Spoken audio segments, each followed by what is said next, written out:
안녕하세요. 저는 서울에 사는 40대 평범한 남자입니다.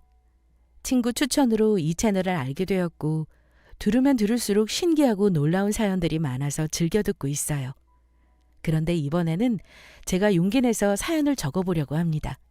저도 제가 이런 일을 겪을 줄은 상상도 못했는데, 저에게도 이런 일이 생기더라고요.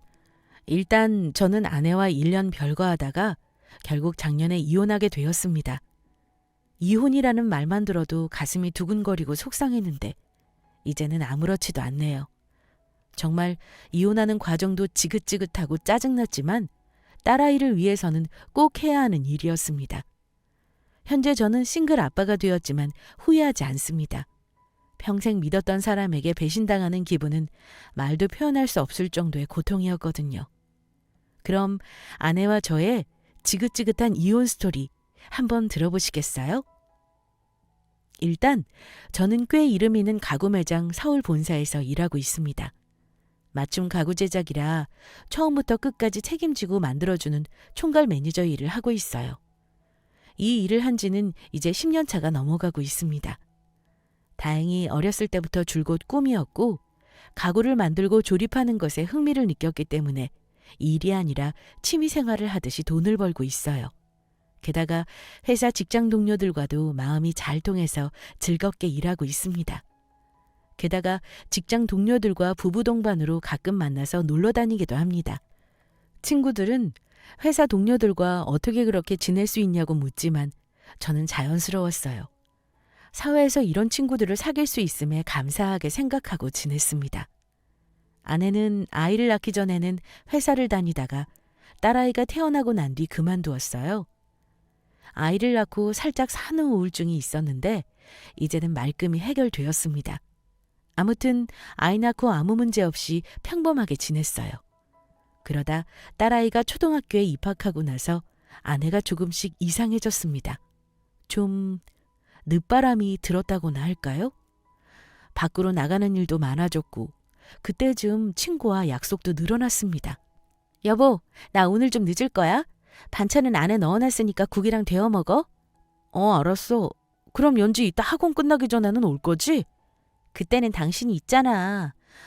나도 여유 좀 즐겨보자. 암튼 오늘은 당신이 연지 좀 챙겨줘.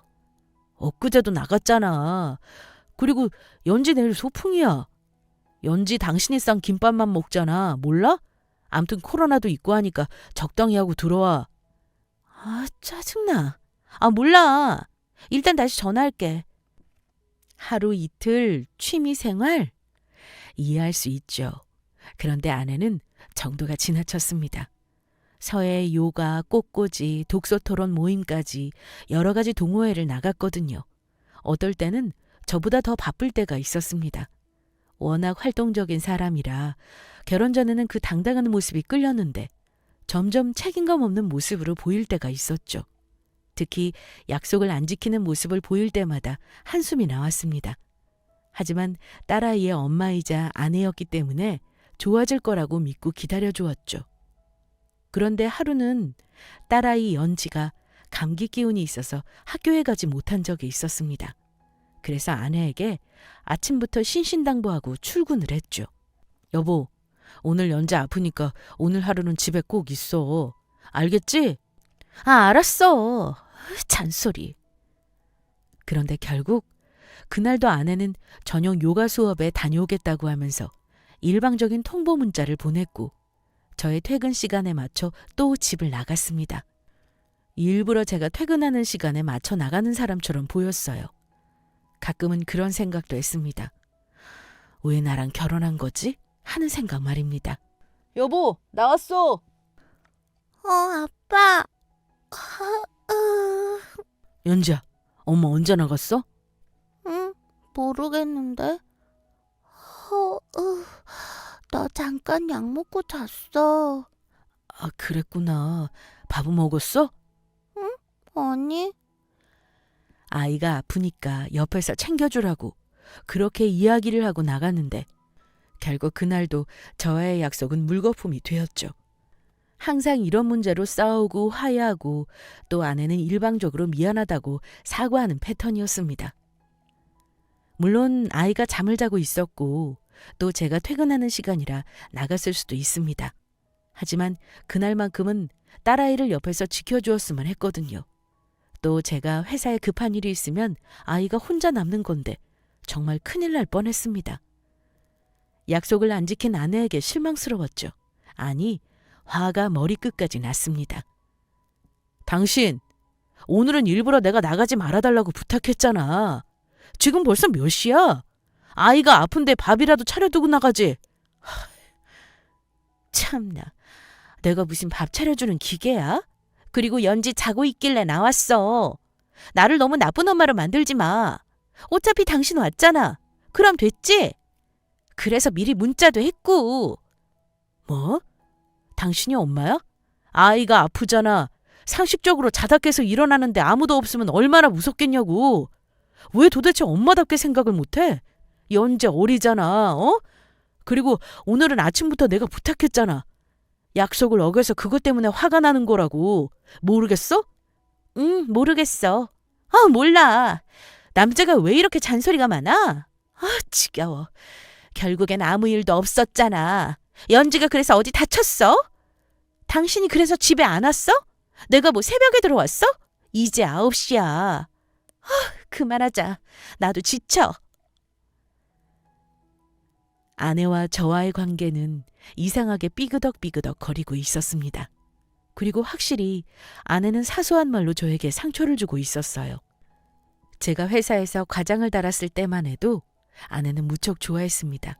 그런데 그 당시에는 왜 승진하지 않냐면서 다른 사람과 비교를 그렇게 했어요. 당신 다음 주에 승진 발표 날이지? 너무 기대하지는 마. 친구 자연이 알지? 남편이 이번에 별리사 시험 합격했다고 하더라. 당신도 집에서 텔레비전만 보지 말고 공부 좀 하는 거 어때? 요즘은 은퇴가 워낙 빨라져서 노후 준비하려면 대비해야 한대. 생각해 볼게. 으이그, 생각만 하면 늦어. 게을러 터져서.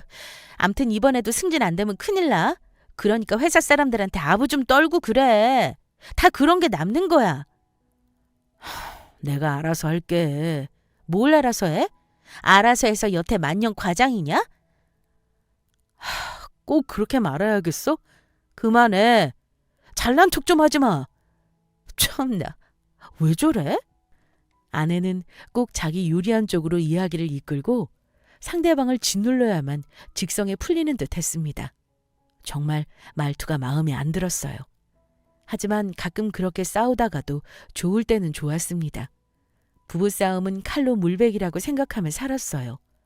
또 지나고 나서 생각해보니 어떨 때는 아이 때문에 꾹 참고 살았던 것도 있습니다. 그리고 그 당시 얼마 지나지 않아 저희 부부는 이사를 했습니다. 회사 근처에서 조금은 멀어졌지만 그래도 집 평수가 좀 더 커지고 앞에 주차장도 넉넉해서 오래전부터 봐둔 집이었죠. 아무튼 이사를 하는 바람에 직장 동료들을 집들이에 초대한 적이 있어요. 저는 회사에서 가구 물류팀 담당이었기 때문에 집들이에는 물류팀 인원만 소수로 불렀습니다. 팀원들은 과장인 저를 포함해 팀장님 1명, 대리님 2명, 그리고 신임 4명 이렇게 사람들을 불렀습니다. 인테리어를 제대로 하고 들어간 집이라서 사람들에게 자랑하고 싶은 마음도 있었죠. 우와! 진짜 이쁘네요. 과장님, 아니 집이 완전 궁궐 같아요. 아, 그래? 다행이다. 돈 좀 썼어. 아참, 우리 아내야 인사해. 그리고 여기는 우리 회사 물류팀 동료들. 여기는 양준호 팀장님, 그리고 이민기 대리, 김현지 대리, 그리고 여기는 우리 정미 씨, 사랑 씨, 호석 씨, 영석 씨. 안녕하세요. 아내 이미정입니다. 말씀 많이 들었어요. 어서 앉으세요. 배고프시죠? 아내는 워낙 음식 솜씨가 좋았고 덕분에 동료들은 맛있게 먹었습니다. 다 먹고 동료들과 거실에서 보드게임을 즐겼죠. 그런데 한창 놀다 보니 양 팀장님이 안 보였습니다. 팀장님 어디 가셨지? 순간 자리에 있던 팀장님이 안 계셔서 부엌을 돌아봤더니 글쎄 아내와 설거지를 하고 있더라고요. 저는 제 눈을 의심했습니다. 워낙 다정하고 오지랖 넓은 분이라 아내를 도와주러 갔다고 생각했죠. 아이고, 팀장님 뭐 하세요? 아내가 워낙 꼼꼼한 사람이라 바로바로 치우는 걸 좋아해서 그래요. 놔두세요. 제가 이따가 도울게요. 여보도 그만하고 어서 와. 김 과장, 아내 평소에 안 도와줘? 네? 무슨 말씀을. 저 많이 도와줍니다.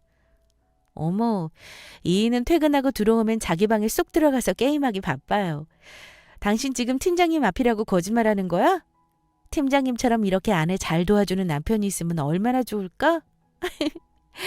아무튼 다들 거실에서 편하게 계세요. 맥주랑 안주 좀 만들어서 나갈게요.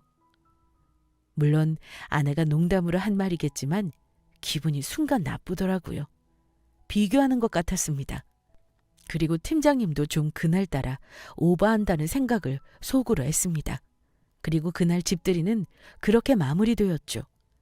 사실 회사 상사 양 팀장님에 대해서 말을 하자면 할 말이 많습니다. 일단 45살이 넘어가는데 아직까지 결혼을 안 했어요. 외모도 동안이고 사람도 꽤 괜찮은데 이상하게 결혼할 여자는 못 찾았다고 했습니다. 하루는 팀장님, 소개팅 안 받으실래요? 김 과장 주변에 소개시켜줄 사람은 있고? 아이, 팀장님, 저 너무 무시하시네. 아내 친구들 몇 명 아직 혼자인 사람들이 있어요. 어때요? 관심 있으세요? 됐어, 난 결혼 생각 없어. 하더라도 평생 연애만 하고 싶어. 근데 여자들은 꼭 연애만 하면 결국 마지막엔 결혼이잖아? 그래서 난 그냥 평생 이렇게 강아지랑 살려고. 회사에서 양 팀장님은 유명한 비혼주의자였습니다. 그런데 연애에 관심 없는 것 치고는 좀 이상하게 여자 직원들과 친하게 지냈어요. 회사 탕비실에 우연히 들어가 보면 항상 여자 직원들과 이야기하고 있고 심지어 주말에도 가끔 만났습니다. 그리고 여자 신입 직원이라도 들어오면 유독 티나게 챙겼죠. 가끔 그렇게 친하게 지내다가 여자 동료들이 팀장님에게 고백한 적이 있는데 절대로 사귀거나 고백을 받아주지는 않았습니다. 한마디로 빈틈이 없는 분이라고 소문이 날 정도였으니까요. 눈이 높은 것 같으면서도 알 수 없는 요상한 분이셨습니다. 그런데 의리 하나는 최고인 사람이었습니다. 제가 회사에서 큰 실수를 한 적이 있는데 양 팀장님은 그럴 때마다 제 실수를 덮어주기 위해 나서서 해결해 준 적도 많았어요. 그리고 힘든 일이 있거나 아내와 싸운 날이면 항상 옆에서 위로의 말도 해주는 고마운 형 같은 존재였습니다. 외동아들로 자랐고 형제가 없어서 그런 마음이 뭔지 아예 알지 못했는데 만약 형이 있다면 이렇겠구나 생각할 정도로 따뜻한 분이셨죠. 직장 생활하면서 사회에서 이렇게 마음에 맞는 사람을 만나기 어려운데 정말 다행이라고 생각했죠. 그런데 얼마 후 회사에서 양 팀장님이 진지하게 할 말이 있다면서 따로 부르더라고요. 김 과장, 다름이 아니라 우리가 부산 쪽에서 가구 좀 오픈하려고 했던 거 알지? 코로나 때문에 갑자기 중단된 거. 아, 네. 기억나요. 거기 김 과장이 6개월만 내려가 줄 수 있을까? 아, 갑자기요? 거기 오픈 확장된 건가요? 아니, 아직 확정은 아니야. 그래서 김 과장한테 부탁하는 거야. 사전조사도 해야 하고 할 일이 많아. 만약 그 사이에 확정되면 부산지 좀 도맡아서 관리해야 하는데 내가 누굴 맡기겠어. 김 과장이 워낙 실력도 좋고 경력도 오래됐잖아. 딱 6개월만 부산으로 가줄 수 있겠어? 내가 위에다 잘 말해볼게. 보너스 같은 거. 어때? 고민해볼래? 고민해보겠습니다. 보통 시작 단계에서는 대리급으로 지방 발령을 많이 보내는데 좀 이상했습니다. 과장인 저를 굳이 지방까지 보내는 게 말이죠. 그런데 사람이 없다며 6개월만 가달라고 사정을 하는데 마음이 약해지더라고요. 결국 저는 6개월 정도는 괜찮겠다고 생각했고 부산에 잠시 내려가기로 결정했습니다. 아내와 딸아이에게 말하니 잘 다녀오라고 응원해 주더라고요. 부산에 내려간 후 회사에서 마련해준 기숙사에서 지냈습니다. 그런데 한 가지, 근처에 마트가 없어서 밥을 먹는 게 조금은 불편하더라고요. 그래서 밥은 거의 시켜 먹었는데 한 달 내내 그렇게 지내다 보니 속이 쓰리고 아팠습니다. 결국 나중에는 아내에게 따로 반찬 도시락을 부탁했습니다. 워낙 음식 솜씨가 좋은 사람이라 아내 음식이 그립더라고요. 여보, 그럼 다음 주 토요일에 오는 거지? 아, 맞다. 미안. 그거 그냥 택배로 보내줄게. 왜? 연지랑 같이 오기로 했잖아. 내가 KTX표 봤더니 자리 있던데? 아니. 그날 친정엄마가 병원 예약해둬서 나도 같이 가야 할 것 같아. 아, 그래? 장모님 어디 아프셔? 아니, 그냥 건강검진. 암튼 이번에는 택배를 보낼게. 연지랑 오랜만에 엄마 좀 보고 올게. 암튼 미안, 여보. 어쩔 수 없지. 알았어. 아내는 벼랑간 장모님 핑계를 대더라고요. 좀 서운했지만 어쩔 수 없었습니다. 그리고 시간이 흘러 토요일이 왔고 저도 오랜만에 집에서 쉬고 있었어요. 그런데 갑자기 지난주 아내와 통화했던 기억이 났고 오랜만에 장모님에게 안부 전화를 해야겠다고 생각했습니다. 병원 건강검진이 오전 10시 예약이라고 들었기 때문에 오후가 한참 넘어서 전화를 해봤죠. 여보세요? 장모님. 김서방. 잘 지냈어? 네, 건강하시죠? 응, 연지 데리고 좀 놀러와. 네? 연지 엄마 거기 갔잖아요. 뭐? 이게 무슨 뚱딴지 같은 소리야. 안 그래도 내가 엊그제 전화해서 놀러 오라고 하니까 죽어도 못 온다고 하던데? 뭐 연지가 아프다던데? 아유, 연지 약해서 어떻게 해. 그나저나 김사방은 지방에서 지낸다고? 아, 네, 부산요. 6개월만 있다가 내려갈 거예요. 근데 장모님, 미정이 진짜 안 왔어요? 안 왔대도. 내가 왜 거짓말을 해? 왜? 무슨 일 있어? 아니에요. 그냥 장모님 생각나서 전화해봤어요. 연지랑 다 해서 조만간 얼굴 뵈러 내려갈게요. 응, 그래, 김서방. 우리 미정이 때문에 고생이 많지? 아직 철이 덜 들었어. 그지? 그래도 우리 연지 엄마잖아. 응? 서로 싸우지 말고 잘 지내. 나 김서방 믿을게. 건강하고. 네, 장모님. 곧 내려갈게요. 그럼 전화 끊을게요. 정말 이상했습니다. 아내는 또 거짓말을 했죠. 정말 미칠 것 같았습니다. 저는 그 순간 여러 가지 생각이 스쳤습니다. 바람이 난 건가? 집에 무슨 일이 있나? 남몰래 비밀이 있는 걸까? 하는 여러 가지 생각이 지나가더라고요. 그리고 아내에게는 모르는 척하며 전화하고 물었습니다. 여보세요? 당신 어디야? 장모님 댁이야? 그건 왜? 장모님 댁 아니지? 당신 미쳤어? 자꾸 거짓말을 왜 하는 거야? 뭐가? 나 장모님이랑 방금 전화했어. 여보, 의부증 있어? 뭐? 당신이야말로 요즘 왜 그래? 아내는 적반하장으로 나왔습니다. 버젓이 당당하게 거짓말을 하길래 말을 하기가 무서워지더라고요. 그리고 다시 아내가 핑계를 댄 것이 날짜를 착각한 것 같다고 하더라고요. 저는 다 알면서 그냥 넘어가 주었습니다. 더 이상 싸울 힘도 이야기할 에너지도 없었어요. 그냥 저도 지칠 대로 지친 것 같았습니다.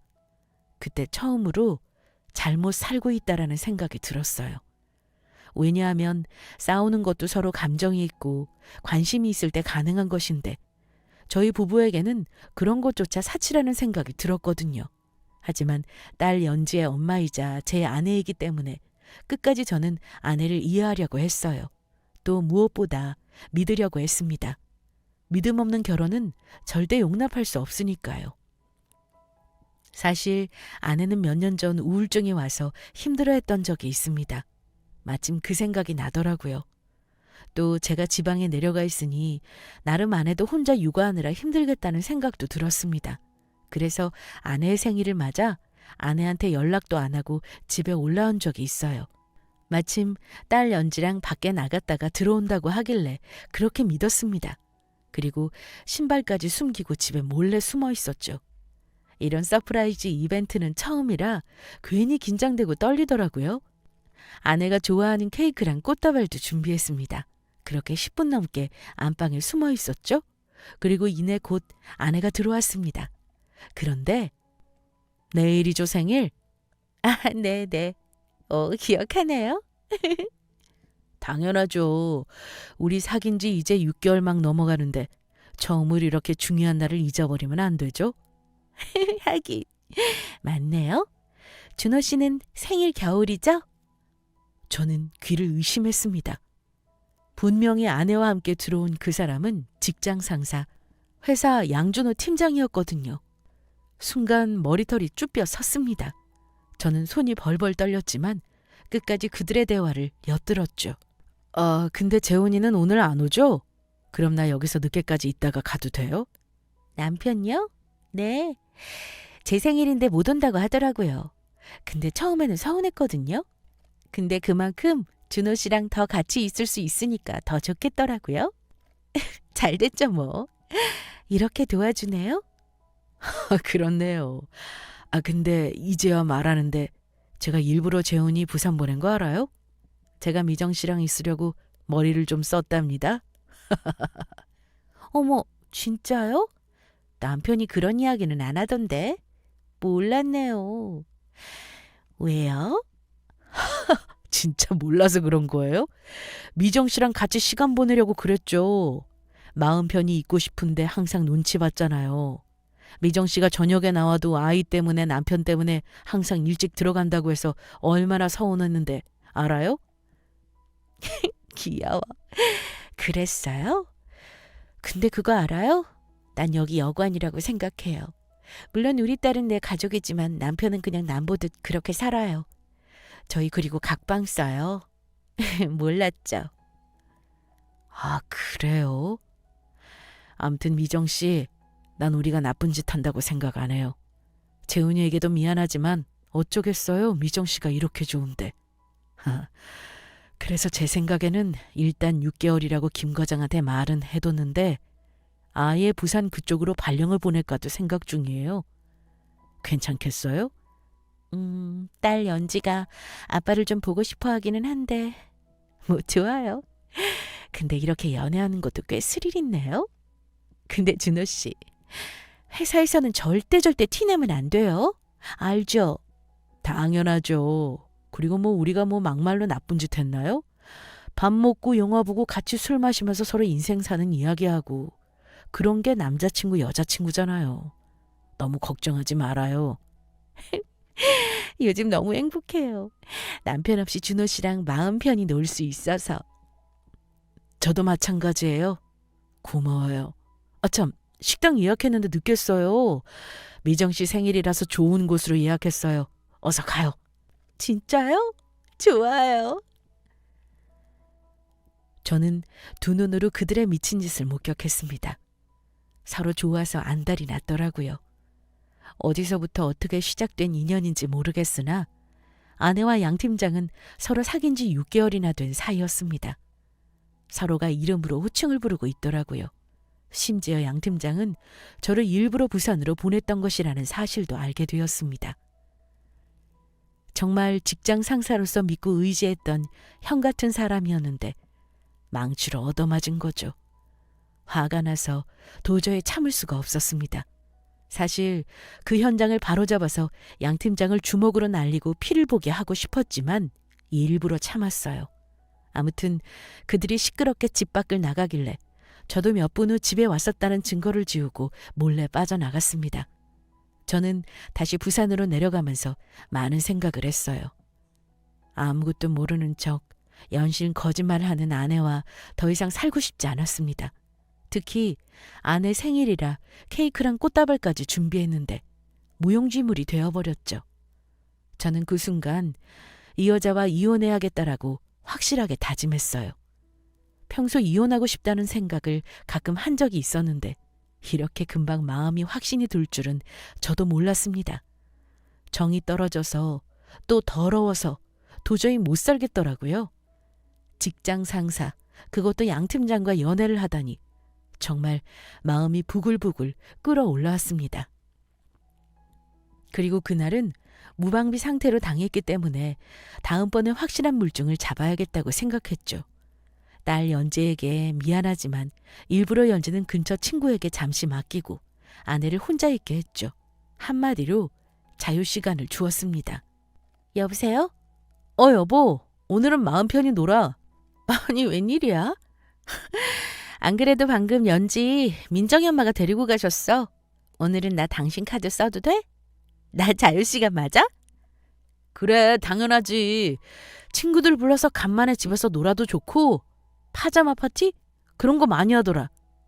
알지, 알지. 오, 센스쟁이. 오늘은 간만에 마음에 든다. 고마워, 여보. 아무튼 저는 일부러 아내에게 자유시간을 주었습니다. 분명 그 틈을 타서 아내는 그 상간남을 만날 게 뻔했으니까요. 그리고 저는 주말 새벽에 미리 집에 올라왔고 주차장에서 아내가 자동차를 가지고 잠시 나간 사이 집안 곳곳에 녹음기와 카메라를 설치했습니다. 안방 그리고 거실까지 확실하게 안 보이게 숨겼죠. 이렇게까지 해야 하나 싶었지만 어쩔 수 없었습니다. 그리고 몰래 주차장에 내려와 숨어서 기다렸죠. 1시간 뒤 아니나 다를까 양 팀장과 아내는 마트에 다녀왔는지 장을 봐서 올라가더라고요. 딱 걸린 거죠. 아마 집에서 요리라도 해서 먹으려고 하는 것 같았습니다. 버젓이 딸 연지가 없으니까 저렇게 다른 남자와 그것도 우리 집에 올라가는 아내 얼굴을 보니 더 이상 사람으로 보이지 않았어요. 그냥 짐승처럼 보였습니다. 그리고 그날 결국 양 팀장은 집에서 나오지 않았어요. 저는 다음 주말에 다시 집에 올라와 CCTV를 몰래 꺼냈고 드디어 영상을 확인했습니다. 영상을 보자마자 토가 나올 것 같았어요. 차마 글로 표현할 수 없을 정도의 모욕감을 느꼈고 그들은 거의 부부처럼 생활하고 있었어요. 그리고 아내가 잠깐 나간 사이 집안에 있는 증거들을 모았죠. 그 남자와 봤던 영화 티켓과 식당 영수증 그리고 선물 받은 물건들까지 모두 집에 그대로 남아 있었습니다. 아무래도 제가 지방에 살다 보니 편하게 생각한 것 같더라고요. 증거가 될 만한 것들이 집안에 가득했습니다. 그리고 얼마 후 오랜만에 회사에 전체 회의를 하러 갔다가 양 팀장과 직장 동료들을 만난 적이 있습니다. 그때도 양 팀장에게 슬쩍 아내 이야기를 떠봤죠. 양 팀장님은 결혼 안 해요? 내가 무슨 연애도 아직 못하는데. 그나저나 김 과장은 부산 어때? 살만하지? 왜요? 아예 부산으로 발령 보내시게요? 아니야. 어떤가 해서. 팀장님은 저희 와이프 같은 스타일은 어떠세요? 키 작고 귀여운 스타일이잖아요, 우리 아내. 그때 집들이 때 보셨잖아요. 갑자기?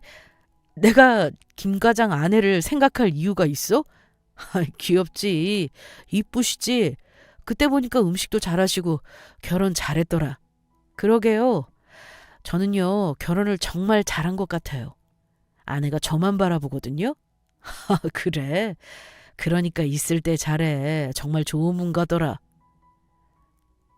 상간남 양 팀장님 개소리를 하더라고요. 연애할 사람이 없다는 둥, 외롭다는 둥, 여자를 소개해달라는 둥. 정말 소름 끼치게 거짓말을 하면서 제 앞에서 웃었습니다. 저는 양 팀장의 이런 거짓말도 모두 녹음해 두었죠. 그리고 상간남, 양 팀장이 잠시 자리를 비운 사이 점심시간에 양 팀장 회사 사무실 책상을 뒤져봤어요. 분명 증거가 있을 거라 믿었습니다. 그리고 3번째 서랍을 열어보니 아내와 찍은 사진이 몇 장 있더라고요. 여행을 가서 필름 사진으로 찍은 것 같은데 직접 인화해서 서랍 안쪽에 넣어두었더라고요. 양 팀장도 딱 걸린 거죠. 정말 둘 다 끼리끼리 소름 끼치게 바보 같았습니다. 그리고 얼마 후 저는 이혼 변호사 상담을 받았죠. 더 이상 이혼을 미룰 수가 없었습니다. 변호사와 상담을 해보니 증거가 차고 넘쳐서 상간남 소송을 해도 충분히 승산이 있다고 했죠. 그리고 이혼 소장이 준비되고 곧바로 회사에 바로 이 사실을 고발하고 싶었어요. 그런데 이렇게 평범하게 이혼 소장이 날아가면 제 분이 풀릴 것 같지 않았습니다. 그래서 양 팀장을 한마디로 개망신을 주고 쪽팔리게 만들고 싶어서 작전을 생각하게 되었습니다. 결국 저는 남은 한 달 뒤 다시 본사로 돌아가게 되면 성대하게 동료들과 집들이 파티를 한 번 더 열어야겠다고 생각했죠. 그때 모든 걸 밝히겠다는 작전을 펼쳤습니다. 그 후 시간이 흘러 그날이 왔어요. 저는 무사히 본사로 돌아왔고 일부러 직장 동료들을 불러 보란듯이 한 번 집들이를 열었습니다. 일부러 양 팀장과 아내가 같이 있도록 만들었죠. 김 과장, 그동안 정말 수고했어. 덕분입니다. 저희 이제 돌아왔습니다. 건배하세요. 자, 건배. 술자리는 무르익었습니다. 아무것도 모르는 양 팀장과 아내는 신나서 웃더라고요. 그리고 알고 보니까 그들은 눈빛 교환도 정말 많이 했습니다. 속으로 너희가 그렇게 웃는 것도 오늘이 마지막이다 라고 생각했죠. 그리고 한창 이야기를 하다가 일부러 사람들에게 재밌는 영상 하나를 틀어주겠다고 했습니다.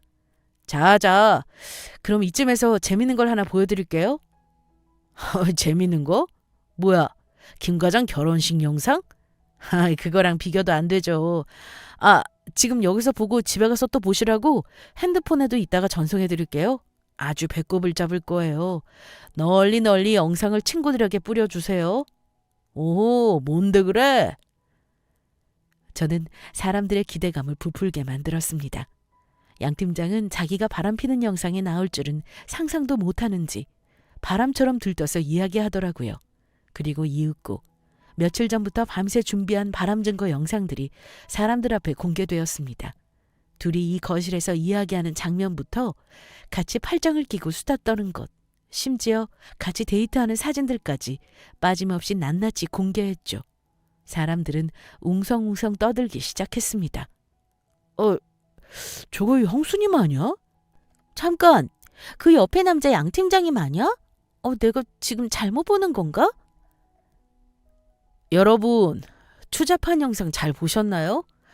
지금 옆에 앉아있는 양 팀장님과 제 아내요. 바람 피우고 있습니다. 저 몰래요. 본인들도 자기 사진인 줄 모르고 보다가 갑자기 봉변을 당한 거죠. 양 팀장은 고래고래 소리를 지르고 저한테 욕을 했습니다. 심지어 열이 받았는지 저를 때리려고 하더라고요. 동료들은 고래고래 소리치는 양 팀장을 말렸고 저희들의 싸움을 말리고 난리가 났습니다. 저도 가만히 당하지 않았죠. 양 팀장 그놈 멱살을 잡고 주먹으로 한 대 시원하게 날렸습니다. 한 대 치니까 소파 위로 날아가더라고요. 아내는 연신 오열하면서 울었습니다. 꼴 보기 싫었죠. 당신이 바라는 행복 이거였어? 사람들 앞에서 이렇게 알려지니까 어때? 미안해 여보. 용서해줘. 결국 부부싸움으로 번지자 사람들은 양 팀장을 데리고 곧장 밖으로 나갔습니다. 양 팀장도 한참이나 고래고래 소리를 지르다가 이내 곧 창피한지 자리를 피하더라고요. 사람들이 다 떠난 뒤 아내에게 자초지정을 물었습니다. 당신 지금 이렇게 된 거 나 원망하지 마. 창피해? 쪽팔려? 연지 아빠, 왜 그래 무섭게. 미안해. 내가 잠깐 미쳤나 봐. 너 내가 경고하는데 다시는 우리 집에 들어오지 마. 나 당신이랑 이혼할 거야. 곧 이혼소장 갈 거니까 준비해. 일단 연지는 내가 데리고 살 거니까 그렇게 알아. 이 집 곧 전세로 내놓을 거니까 당신도 곧 나가. 친정에 가든지 그놈 집에 가든지 알아서 해. 연지 아빠, 내가 잘못했어. 우리 연지 두고 내가 어디를 가? 우리 연지? 너가 우리 연지라고 말할 자격이 된다고 생각해? 더러운 입으로? 정말 미안해. 정말 여보, 용서해줘. 아내는 무릎을 꿇더니 제 앞에서 싹싹 빌었습니다. 하지만 이미 제 마음은 떠난 지 오래되었죠. 그 모습마저도 가식적이고 더럽게 보였습니다. 그리고 생각했죠. 진짜 같은 공간에 있고 싶지 않다라고 말입니다. 그래서 집안에 있는 아내 옷이며 가방, 온갖 짐이 보이는 대로 캐리어에 싸기 시작했죠. 그리고 거실에 걸려있던 결혼사진도 던져버렸습니다. 집안이 난장판이 되었지만 그때 당시 이성을 잃었던 것 같아요. 앞에 아내가 보이면 또 화가 너무 치밀어 올라 스스로 감정 조절이 너무 안 되길래 그냥 아내를 집 밖으로 쫓아낼 수밖에 없었습니다. 이거 들고 일단 나가. 내가 연지한테는 잘 설명할게. 연지는 아직 어려서 받아들이기 힘들 테니까 자세한 건 같이 만나서 이야기해주자고. 일단 오늘은 꼴도 보기 싫으니까 나가버려. 여보, 안 돼. 내가 갑자기 이 꼴로 어딜 나가. 엄마들 사이에 소문나면 어떡해, 어? 그 와중에도 자기 생각만 했습니다. 그동안 어떻게 이 여자와 살았는지 스스로가 대단해 보였어요. 아무튼 그날 이후 아내는 친정으로 나갔고 저와 별거를 시작하게 되었습니다. 그리고 그날 이후 이 사실이 퍼졌더라고요. 그 문제의 영상도 말입니다. 양 팀장은 쪽팔린 지 일주일 휴가를 썼더라고요. 당연히 그래야죠. 그리고 회사에 너무 소문이 퍼지자 사장님도 더 이상 버티지 못하고 양 팀장을 잘랐습니다. 양 팀장도 사직서를 들고 회사를 한번 찾아왔습니다. 하지만 저는 개무시하면서 제 할 일만 했죠. 그런데 양 팀장이 저한테 찾아와서는 사과를 하면서 그동안의 일을 설명해 주었습니다. 김 과장, 미안하다. 저한테 말 걸지 마세요. 재수 씨랑 나 대학교 때 만난 사이야. 내가 말은 안 했지만 김 과장 과장 달기 전에 대리 달았을 때 기억나? 그때도 집에 갔었잖아. 승진 파티 한다고. 그때 보고 나도 깜짝 놀랐어. 근데 나 정말 진심이었어. 저기요. 상간남 소송할 거니까 준비나 하세요. 난 이제 그 여자가 누굴 만나고 돌아다니는지 관심이 없어요. 나 한 대 쳐라. 더럽게 제가 왜 당신 몸에 손을 댑니까? 그냥 썩 꺼지세요. 결국 저는 철저하게 양 팀장을 끝까지 개무시했습니다. 정말이지 아무 생각도 안 들더라고요. 미움도 화도 서글픔도 아무 생각도 들지 않았습니다. 너무 큰 충격을 받아서 그런 것 같더라고요. 그날 이후 저는 이혼 준비를 끝마쳤고 상간난 소송도 같이 준비했습니다. 가장 걱정이었던 딸아이 연지에게도 모든 상황을 솔직하게 이야기했습니다. 처음에는 아이도 받아들이기 힘들어했지만 이제는 어른스럽게 받아들입니다. 마음이 아프지만 어쩔 수 없죠. 싱글 아빠로 살아간다는 게 아직도 가끔은 이렇게 사는 게 맞는 걸까 싶지만 후회하지는 않아요. 먼 훗날 아이가 크면 아빠 엄마의 마음을 이해해 주리라 생각합니다. 그리고 다행히 얼마 전 저는 상간남 소송까지 해서 깔끔하게 위자료도 다 받아냈어요. 당연히 아내는 끝까지 봐달라고 했지만 저는 받을 것 다 받고 미련 없이 끝을 냈습니다. 이혼이라는 게 정말 사람을 힘들게 하더라고요. 거의 한 1년은 페인처럼 지낸 것 같습니다. 회사에서 쥐 죽은 듯 일만 했고 집에 와서는 아이를 안고 엉엉 울었던 날도 많았네요. 지나고 보니 추억이 되었지만 말입니다. 지금은 그때 트라우마로 여자를 만나기가 두렵습니다. 그리고 어느 날부터 숨이 차고 뭔가 죽을 것 같은 기분이 들더라고요.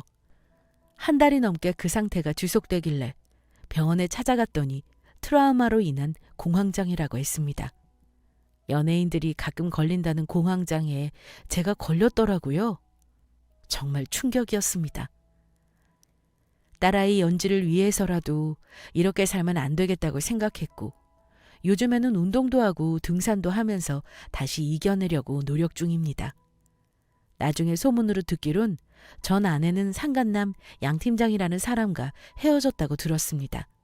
진정한 사랑이라고 고래고래 소리치더니 결국 그 꼴이 났더라고요. 생각해보면 관계가 틀어져 버리는 것은 아주 쉬운 것 같습니다.